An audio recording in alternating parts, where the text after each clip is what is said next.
now that we are going to take out the eye port, we can start imaging and have the first impression here. In general, this setup is set to use 3 channels for 20x. That's going to allow you to do DAPI in blue, FITSI and TRITSI in like 488 and 560, and also a DIC. You can unclick whatever you want to unclick here, and the way that this works is that the first one is going to work with the gain of the camera, and the second one is going to be the laser power. In general, we, like a standard, we want to use some of the indications that are here.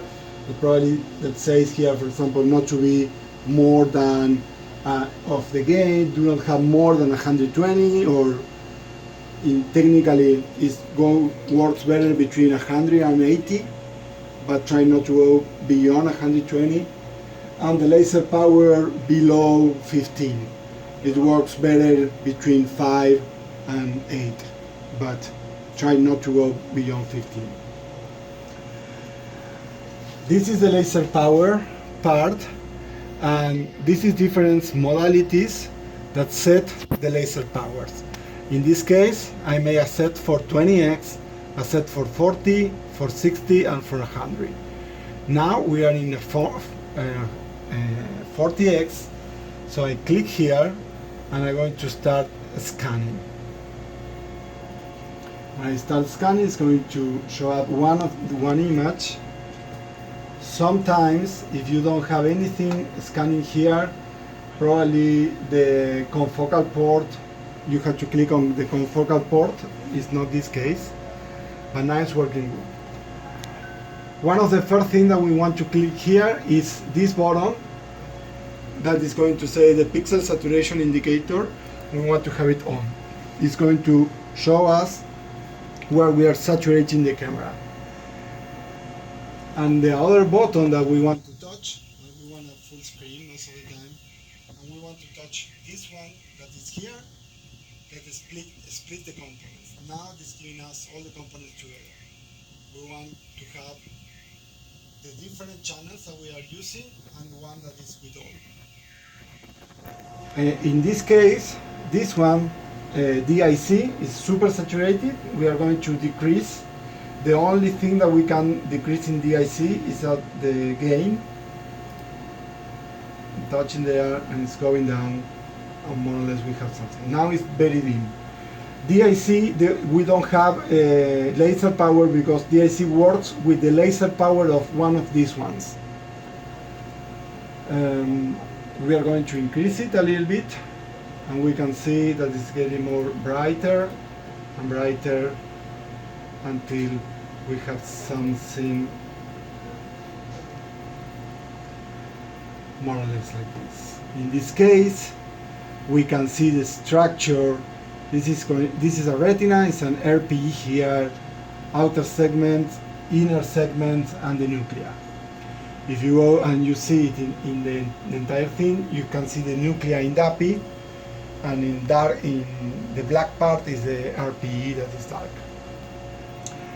Once we have this image, what we want to do is to center the image. Okay?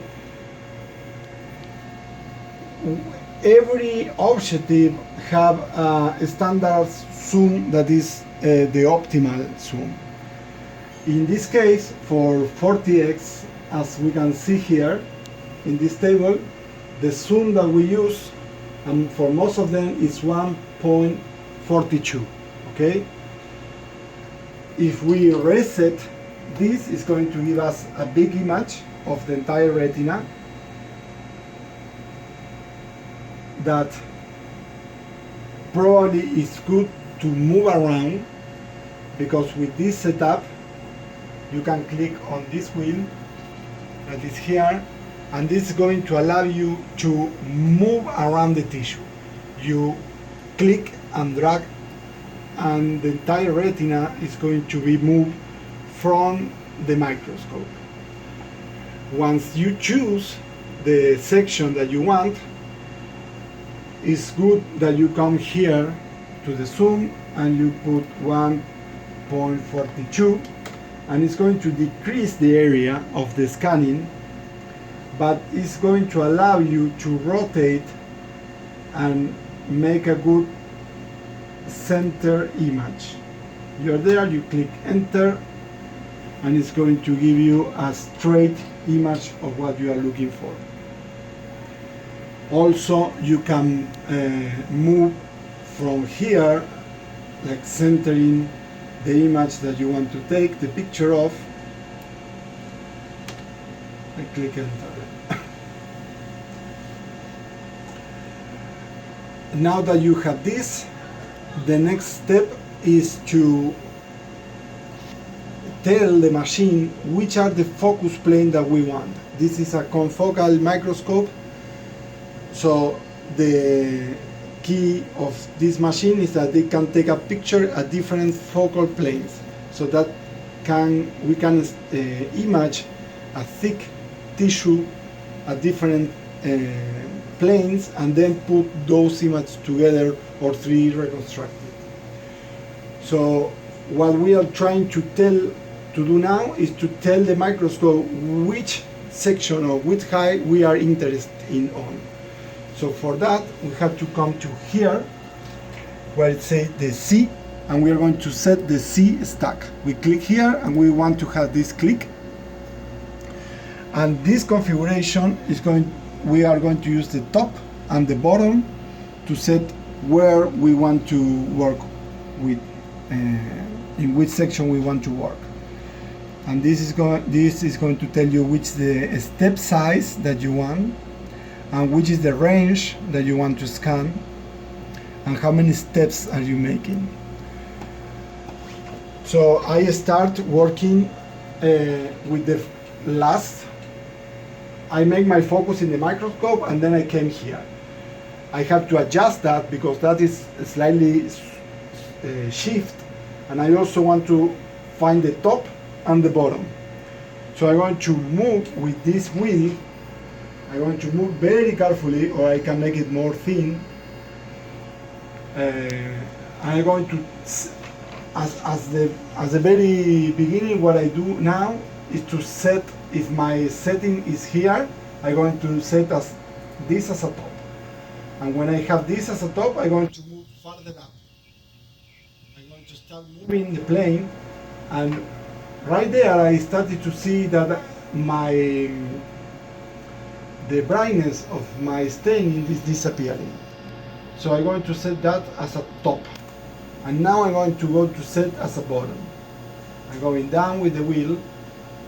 I started to have again a good image, quality image of this. I'm going to keep going down, and I can see that it's getting more and more brighter. Even more bright, more bright. I have different structures that are showing up here. Now I can see in this one that there is some white dot telling me that this is saturating. Keep going down. Keep going down, and now I started to see that the structure of the retina is getting damaged. Also, I'm losing some parts. If I keep going down, I'm losing, and I'm losing. So for sure I'm close to the bottom, and I think that definitely I shouldn't be scanning this part. So I set this as a bottom. I have the first top and bottom, and I know that the range that I made is 15 microns. They tell me here. I already sectioned this retinas as 16 microns, so I'm in the range. And the step size that I tell in the machine to image is how many. This is 0.4 micrometers. It's going to be 0.4 micrometers, 0.4 micrometers, 0.4 micrometers. during 41 steps to reach the 15 microns. This is what this machine is telling. I think that a good technique to work with this is set this as a rough thing, then go back to the middle part where supposedly is going to be the most of the brightness, it's going to be more bright, and now you adjust the laser power or all of these things. So for example, I'm going to start with the red that I know that is saturating with this down the white spot. If I increase it, the gain, for example, it's going to saturate even more. So I want to decrease this, and here you can zoom here, you can see that I have a gain of 120 and a laser power is 22. I'm way up of what I want to be. So I can, in this case, I can decrease both. I can decrease the laser power, the gain, to something like that. That is going to automatically be changing here, and I can also decrease the laser power, and it's also going down. I still see that there is something going on there. I want to decrease a little bit the gain to 115. That is kind of a good. Everything that looks to being good, I can leave it like this, or even go a little bit safe and decrease a little bit more. Because I have a good staining, I don't have problems. It's better not to be just right when it's saturating, because later on we are going to have several images that we are going to put it together, and that also can give you a saturated image. So now I'm working with the green, and the green is have a low laser power, is 2.9, and a low gain is 78. So I think that I'm pretty good there, and in fact I can increase it a little bit. So I'm going to increase a little bit the laser. It's getting brighter, and also it's getting brighter at the IC. That's because the IC is working with the laser power of the green. I can increase a little bit the gain of the camera. 80 is a super good gain, and a laser power of 5 is a super good one also. And I can see that I have a good staining, but if I go that up, I started to have some saturation. So I'm going to decrease it. We don't need it. I'm going to decrease a little bit the laser power in this case. And it's good. Then I'm going to check DAPI. DAPI looks good, it's not saturating. I have a good laser power and a good gain. I shouldn't do anything. If I increase it, it's going to saturate it. So I put it back again. It's good, even though I can have it a little bit brighter. I'm going to increase a little bit the gain. I can see that this is getting longer, so it's accumulated more wavelengths inside the blue. That is a more rich image. It's good to have a longer than a higher. If it is too high, is that it's going to saturate. We want to have a big spectrum, is going to have more heterogeneous of structures in the picture. So I think that is good. This is a good setup for this. So what I'm going to do now is to refine a little bit this and set a good top and a good bottom. I don't want to over scan because that takes a long time, and also want to check that there is not other structures that with this gain and this laser power that I set, they are not saturating. So I'm going to go all the way from all the stack and check that everything is good. So I'm going to start to go top. and I see that it's fine, nothing is getting saturated. Now I can see close to my top that that is disappearing and the green is disappearing. I have a little bit of red, so I want it to keep being there. Probably this part is staying in the inner segments, and in these focus planes, the focus is good there. I don't want to go. I think that this is more than enough, so I'm going to set this as a new top. It's a little bit less. Now I have 13 microns. I can even reduce it a little bit because I have nothing here. So I'm going to keep this as a top. And now I'm going to look for my bottom again. I'm checking that nothing is saturating. For example, here I start to have some saturation in the green, so I want to decrease a little bit the laser power, and it's getting better. It's just one dot. I'm not going to be very worried about it. It's not an entire retina saturating. It's one dot. I decrease it a little bit. We can move on. Keep going down. This structure in green is getting better. So supposedly the outer segment is a better focus here. But the tissue is more there. I start to have more dots that are saturating. That is basically because there is some part of the tissue that is damaged and we have an accumulation of the antibody there, but not in the structure that we are interested in. We found the bottom. The bottom is good in the green. We can go a little bit down and extend a little bit the bottom. And now I'm going to set this as a new bottom. So now what I have here is a 13 micron steps, and for the 40x it's also measured here. I also put here that the steps is good to have, like, this is the most the better resolution, or the best step that you can do is 0.4. Go below 0.4 in 40x have no much sense. Even you can do a bigger one. If you think that 36 steps is too much and you are making a test, you can increase it up to 0.4, for example, 0.8, and you are going to have half of the steps. That's going to be 19.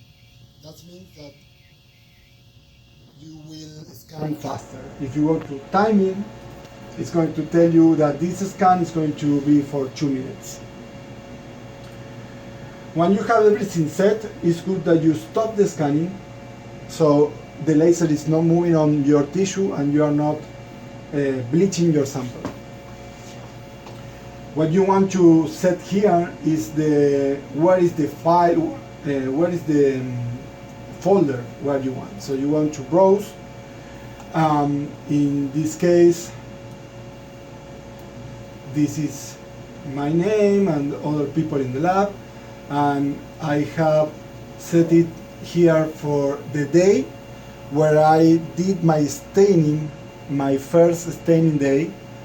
So I can fast go back to my lab notebook and see which antibodies I use, which secondary I use, and not but the day of today but itself. The day I not the day I'm scanning, the day where I make the staining. So what I'm going to set here is a new day of the day that you make the scanning. For that I had to go to Ezekiel and make a new folder, and that was, I put first the year and then the month, and later on the day that I make the scanning. And this is going to be IMP G1 and 2. In this sense, you have an order of all the folders. So now that we have the folder, we want a file name, and since this file name you are going to be using in different computers, you want to keep the day of today here. That is going to be 17 also. And after that, it's good to put which is the name of the section that you are going to scan. In this case, I don't remember which one we use, but we can use, for example, U16, and we are scanning the part that is close, proximal to the label. So we are going to put here proximal. You can put later on whatever you want to put, IMPG1, or which is the magnification that you are using, something that you think that is going to be useful when you use these files. Then when you set that, you can click run, and it's going to start scanning. Here it says how much time you have remained, and it's going to go step by step. It's good that you double check that you are scanning properly and nothing is saturating. For example, here we have some dots of saturating. We already know that we are going to have those one, and we neglect them. But it's good to be on the top of this to know what's going on.